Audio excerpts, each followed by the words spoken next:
नित्यानन्दकरे वराभयकरे सौन्दर्यरत्नाकरे निर्दोता किल घोरपावनकरे प्रत्यक्ष माहेश्वरे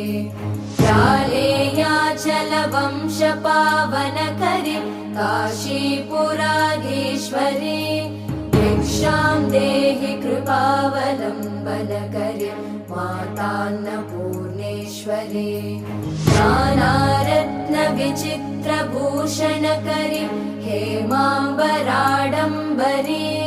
मुक्ताहारविलम्बमानविलस वक्षोजकुम्भान्तरे काश्मीरागरुवासिता रुचिकरे काशीपुराधीश्वरे भिक्षां देहि कृपावलम्बनकरे माता